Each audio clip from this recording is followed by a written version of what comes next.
सोमवारी झालेल्या आकस्मिक वादळ व पावसामुळे उद्भवलेल्या नैसर्गिक आपत्तीच्या अनुषंगाने तसेच या कालावधीत मुंबईतील घाटकोपर येथे होर्डिंग कोसळून झालेली दुर्घटना लक्षात घेत राज्य शासनाच्या मार्गदर्शक सूचनांनुसार महापालिका आयुक्त डॉक्टर कैलास शिंदे यांनी दिलेल्या निर्देशाप्रमाणे अतिक्रमण विभागामार्फत नवी मुंबईतील अनधिकृत होर्डिंग विरोधातील कारवाई अधिक प्रभावीपणे सुरू ठेवण्यात आली।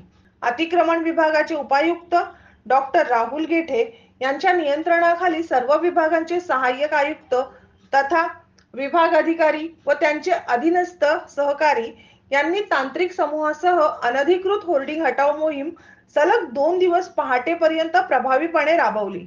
नवी मुंबई विभाग कार्यालयांमार्फत त्यांच्या हद्दीतील अनधिकृत होर्डिंगचे सर्वेक्षण करण्यात आले असून महानगरपालिका आयुक्त यांच्या आदेशानुसार अनधिकृत होर्डिंग विरोधातील कारवाई तीव्र करण्यात आली आहे। यामध्ये दोषी आढळणाऱ्यांवर फौजदारी तसेच दंडात्मक कारवाई देखील करण्यात येणार आहे, असे अतिक्रमण विभागाचे उपायुक्त डॉक्टर राहुल गेठे यांनी स्पष्ट केले आहे। ब्युरो रिपोर्ट, प्रखर लोकमान्य। संपूर्ण महाराष्ट्रातील परखड बातम्या पाहण्यासाठी आमच्या प्रखर लोकमान्य न्यूजला सबस्क्राइब करून बेल आयकॉनवर क्लिक करायला विसरू नका।